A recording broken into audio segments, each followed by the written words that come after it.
we are here for Carowinds for our second day on our trip, and at this point we've been on Afterburn and Intimidator. And I must say, with Intimidator, yesterday we got more towards the front. Well, we actually were right in the middle. We're in car 4. Today we got more, almost the second to last. We're more towards the back. We're in car 6. Because I must say, this thing definitely has the pullover, the same as what Diamondback has, and I must say it's definitely a ride that if you like pullover, definitely go towards the back. Mm-hmm. You got anything? Nope. As for Afterburner, we did the opposite. We were more towards the back yesterday. Today we got second to the front, so we got an experience what it was like in the front, and I must say, this thing in the front is just a G-force machine. Just nothing but strong positives from start to finish. As well as there is a brief moment floater on the one airtime hill, but it's just barely even floater. But then again, that's not the strong point of inverts. Inverts, in my opinion, really do excel at 2 things. One, inverting, because you don't have anything obstructing your view while you're floating upside down, and 2, getting you close to the ground. And it's definitely is high. Both points are highlighted pretty well in Afterburner. So I definitely would say, but in terms of for both, I would say personally for the 2 coasters at this point, I would say Intimidator is a better one, more towards the front. Well, it's more or less of a middle ride, because I'm in depth for about that. But with Afterburner, I definitely say it's a better ride in the front. Back's great, but because you do get a little bit of pullover and a couple elements, but the front is just G, nothing but G. So it's definitely a fun ride. Anything to add? Nope. You guys get some water. All right, we're going to be wandering around the park a little more and try to get on a few more rides, and we'll see you in a little bit.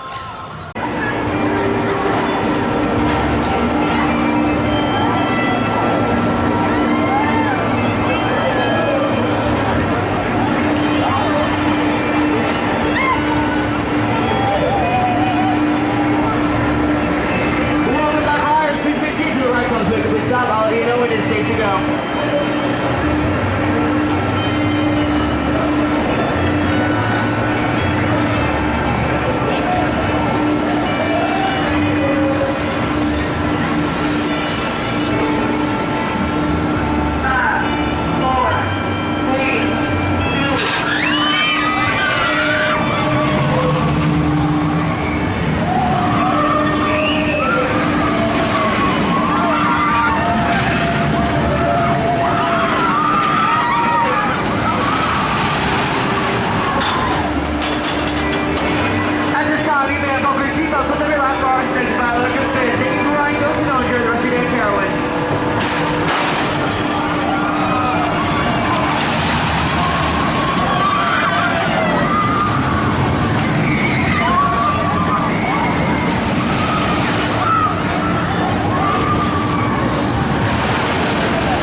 There he goes, guys. He's getting on the drop tower. To your seat, you can pull down on the shoulder restraint and fasten the belt between your knees.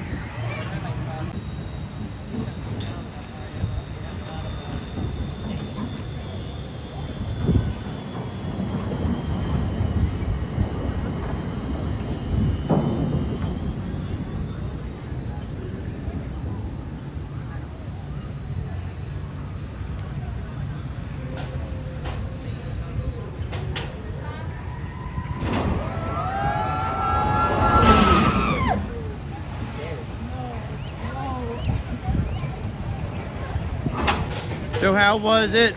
That was awesome. It's not you got a lot more suspense with the one at Kings Island, but as well as it's kind of, I do kind of miss the spinning feeling, but at least, but with this one, you still get so drop towers are basically one and the same. The only things that vary between drop towers is just their height and then the speed on your descent. But other than that, it's all the same thing. It's scarier going up but once you drop it, it's not super scary. Right. But of course, I'm not a big fan of drop towers myself, but John is. So he wanted to go on with a friends that we're hanging out with again today. Yep.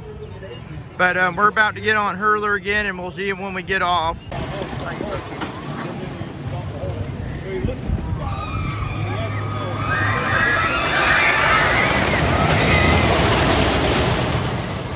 Alright, we just got off of a handful ride since the last one. We aside from Copperhead Strike, we also did were on the Hurler, Carolina Cyclone, as well as a couple flat rides. I was on the drop tower, as well as we did one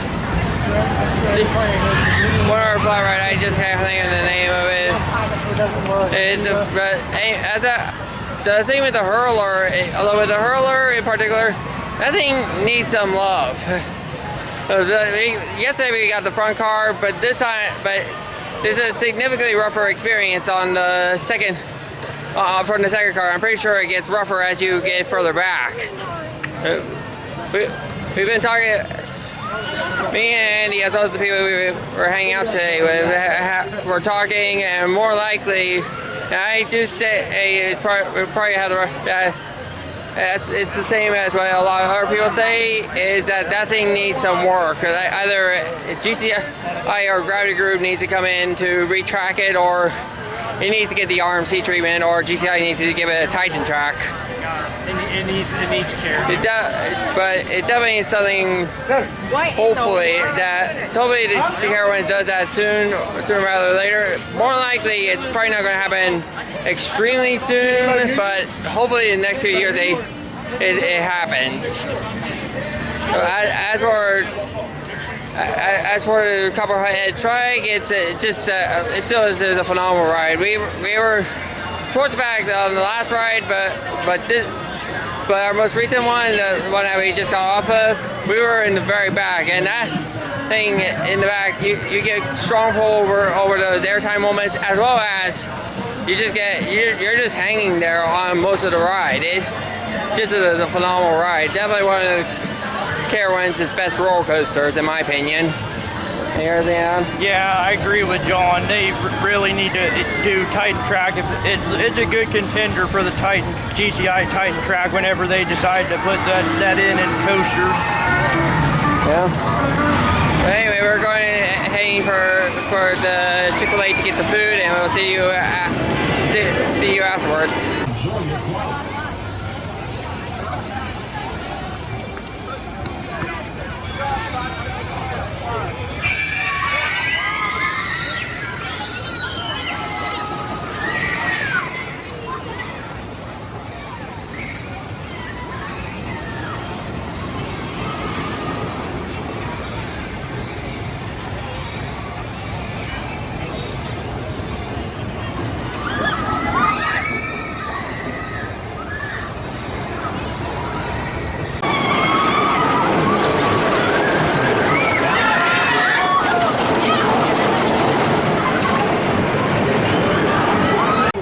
We just did the mountain gliders, and I would say they're fun. Still, it's just the same old fun ride.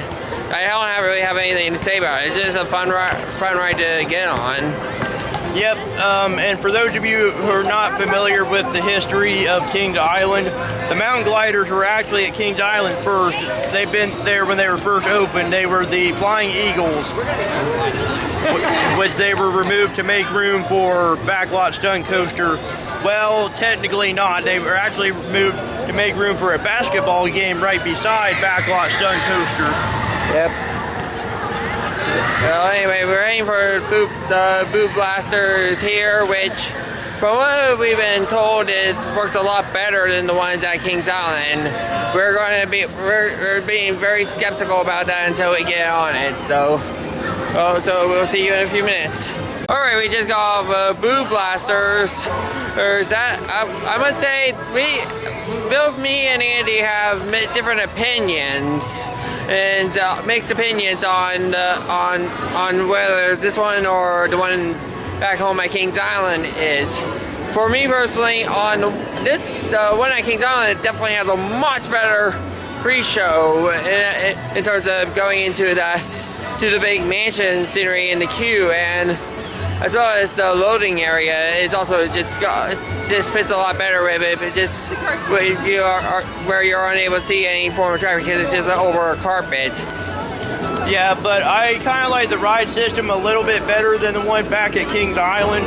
I mean, I thought it was really neat that you could go through the open doors or the cutaway doors and stuff. But like John said, me and him are both kind of mixed opinions about it. So if you want to come here and experience the differences between the one at Kings Island and here, go ahead, be our guest. Yep. Well, anyway, we're heading for Fury now to try to hopefully get some night rides on it, and we'll see you in a little bit.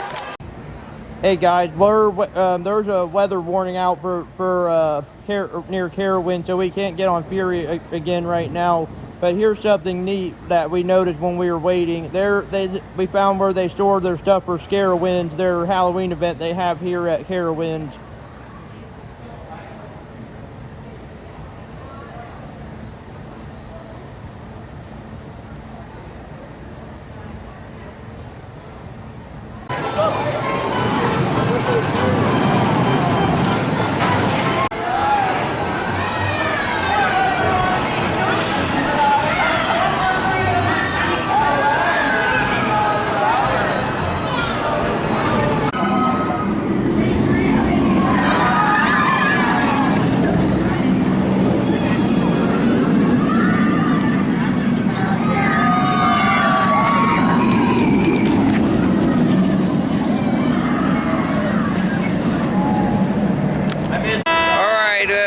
We just got off Fury, and I would say for a night ride, it's not the best night ride in the world. It's still pretty good, better than Horion at Kings Island, but not as good as like say Phoenix at Knoebels or even the Beast at Kings Island. It's just a good, just all around good night ride. Alright, nothing super special though. But on that note, this concludes day 2 at